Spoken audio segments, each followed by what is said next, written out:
नमोस्तु आचार्य श्री, नमोस्तु आचार्य श्री, नमोस्तु आचार्य श्री। जैन धर्म और सनातन धर्म में क्या अंतर है और किस पथ पर मुझे चलना चाहिए, ये मुझे बताएं। जैन धर्म और सनातन धर्म में क्या अंतर है? अंतर बहुत भी है और नहीं भी है। अंतर, सबसे बड़ा अंतर यही है कि जैन धर्म किसी भी परमात्मा का अवतार नहीं मानता है कि भगवान का अवतार बार बार होगा इस धरती पर और वह देश चलाएंगे, दुनिया चलाएंगे। जैन धर्म बोलता है भगवान तो अनंत बनेंगे, अनंत भगवान बनेंगे, लेकिन वो भगवान बनने के बाद पुनः भगवान के लिए अवतार नहीं होंगे कि भगवान बनने के लिए संसार में आए, जन्म लें, फिर भगवान बने, फिर भगवान बन गए, फिर संसार में जन्म लें, इंसान बने, फिर भगवान बन जाए। ऐसा कोई काम नहीं है, ये सिस्टम नहीं है। जो एक बार भगवान बन गया सो बन गया। ऐसे अनंत भगवान बन सकते हैं और हर भव जीव में भगवान बनने की शक्ति होती है, वो भगवान बन सकता है। लेकिन सनातन धर्म में जो है, जो भगवान बन गए हैं वही बार बार अवतार लेते हैं और वही सृष्टि की देखरेख करते हैं। ये उनके यहाँ व्यवस्था है। सबसे मूल कारण तो ये दोनों का एक अंतर है, ठीक है ना। रही मूर्ति पूजक, तो मूर्ति पूजा वहाँ भी है, मूर्ति पूजा यहाँ भी है, वहाँ भी अभिषेक है, यहाँ भी अभिषेक है, वहाँ भी पूजा है, यहाँ भी पूजा है। बस अंतर इतना है स्वरूप की, कि वो किस स्वरूप की मूर्ति की पूजा करते हैं और हम किस स्वरूप की मूर्ति की पूजा करते हैं। लेकिन पूजा पद्धतियाँ जो हैं, दान पुण्य की जो व्यवस्था है, पाप पुण्य की जो व्यवस्था है, वो सब जगह है। सभी कहते हैं कि हिंसा मत करो, अहिंसा का पालन करो। सभी कहते हैं झूठ मत बोलो, ठीक है, चोरी मत करो, क्यों ज़्यादा आडंबर जोड़ते हो। ये सभी जगह चलता है, ऐसा नहीं कि हमारे यहाँ चलता। सब जगह बोलते हैं ब्रह्मचर्य का पालन करो, हर व्यक्ति बोलते, हर धर्म में बोलते हैं ब्रह्मचर्य का पालन। कहीं नहीं बोलेंगे भोग करो, कहीं नहीं बोलेंगे बहुत हिंसा करो, कहीं नहीं बोलेंगे कहीं झूठ बोलो। तो इस संबंधी, पाप पुण्य संबंधी तो हर जगह व्यवस्था एक सी है कि पाप नहीं करो, पुण्य करो। लेकिन हमारे यहाँ ये भी व्यवस्था है कि भगवान भी बन सकते हो आप, भक्त भी भगवान बन सकता है, वो अपना आत्म कल्याण कर सकता है, सदा सदा के लिए भगवान बन सकता है। ये कॉन्सेप्ट, इस प्रकार से जैन दर्शन और अन्य दर्शन में इतना यहाँ पर अंतर अपन को समझना है। नमोस्तु आचार्य श्री, नमोस्तु आचार्य श्री, नमोस्तु। मेरा नाम अनीता जैन, मैं दिल्ली मौजपुर से हूँ। हमारे जो अपने जो ग्रंथ हैं जैन धर्म के, उनमें से हमें कौन सा ऐसा शास्त्र पढ़ना चाहिए जिससे कि हम मोक्ष मार्ग की तरफ बढ़ सकें?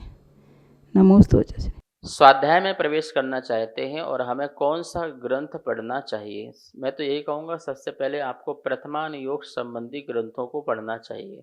इससे हमें प्रेरणा मिलती है पाप छोड़ने की और पुण्य करने की। पुण्य वर्धक है, सम्यक वर्धनी कथाएं होती हैं, सम्यक को बढ़ाने वाली, चारित्र को बढ़ाने वाली। इसलिए प्रथमानुयोग ऐसा ग्रंथ है जिसमें हमें अन्य अनुयोगों का भी ज्ञान मिल जाता है और प्रथमानुयोग की किस्से कहानी से हम जुड़े रहते हैं।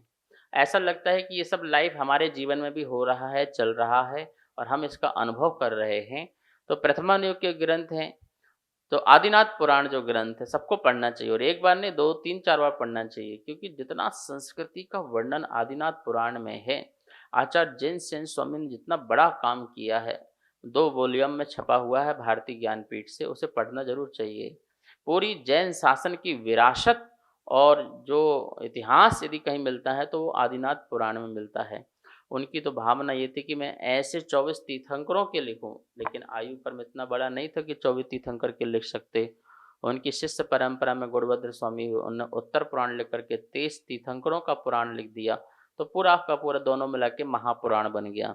तो आपको ये 2 महापुराण पढ़ना चाहिए, आदिनाथ पुराण और फिर ये जो है उत्तर पुराण। इसके बाद आप पद्म पुराण पढ़िए, आपकी क्या रामायण है, ठीक है ना, पांडव पुराण पढ़िए, क्या महाभारत है हुई, और छोटे मोटे और भी चरित्र पुराण, इन सबको पढ़िए। इससे आपको बहुत संबल मिलेगा, जिन शासन के प्रति भक्ति भी प्रकट होगी और हमें श्रद्धा भी प्रकट होगी। महापुरुषों की अपने आइडल बनेंगे, आदर्श हमारा जीवन बन पाएगा उनको देख के, समझ करके। तो प्रथमानुयोग ग्रंथों को हमें क्रम से पढ़ना प्रारंभ करना चाहिए। नमोस्तु महाराज से मेरा शंका ये है कि हम लोग इतने मंदिर मंदिर घूमते हैं, रात्रि हो जाती है तो हम घंटा नहीं बजा सकते, मना करते हैं कि रात्रि हो गई घंटा मत बजाओ। ऐसा क्यों महाराज श्री? मंदिर में प्रवेश करते हैं और घंटा जो है रात्रि को क्यों नहीं बजाते हैं? देखिए, मैंने आपसे कहा था कि जैन दर्शन जो है अहिंसात्मक धर्म है, ठीक है ना। वो ऐसी बहुत सारी क्रियाएं करता है जिसमें हिंसा ना हो। यद्यपि मुझे अभी तक कहीं पढ़ने में ये प्राप्त नहीं हुआ है कि रात्रि में घंटा नहीं बजाना है, रात्रि में पूजन नहीं करना है, रात्रि में अभिषेक नहीं करना, ऐसा कहीं भी मुझे कहीं पढ़ने में नहीं मिला, ठीक है ना। हाँ, ये मिला है प्रातः काल उठिए, मंदिर जाइए, प्रातः काल उठ करके घर में आलसी मत बैठिए, उठ करके मंदिर जाना चाहिए, पूजा पाठ करना चाहिए, ठीक है। अब नंदीश्वर द्वीप आदि में जाएंगे तो नंदीश्वर द्वीप में जो है अष्टानिका में जो है चारों पहरों में जो अभिषेक हो रहे हैं, चारों पहरों में क्या बोलते कि जो है वो होता है, चारों चारों संध्या कालों में अभिषेक होते हैं, चारों संध्या कालों में पूजा होती है। उत्तर दक्षिण पूर्व पश्चिम चारों दिशाओं में देव जो क्रम से अपना अपना क्रम बदलते जाते हैं और वहाँ पर अभिषेक पूजा पाठ आदि करते रहते हैं। तो आकृतिम चित्यालयों की तो ऐसी व्यवस्था है, 24 घंटे जिन मंदिर में घंटा बजना, ध्वजाएं लहराना और पूजन पाठ होना, अभिषेक होना, क्योंकि समूह शरण में दिन रात का भेद नहीं होता है। अकृत्रिम चित्तालय की ऐसी व्यवस्था है। आपके कृत्रिम चित्तालय हैं, सामाजिक व्यवस्था है, और जैसी व्यवस्था उस व्यवस्था को देखते हुए यदि आपके यहाँ निषेध है कि रात्रि में घंटा नहीं बजाना तो मत बजाइए, दिन में आके बजा लीजिए।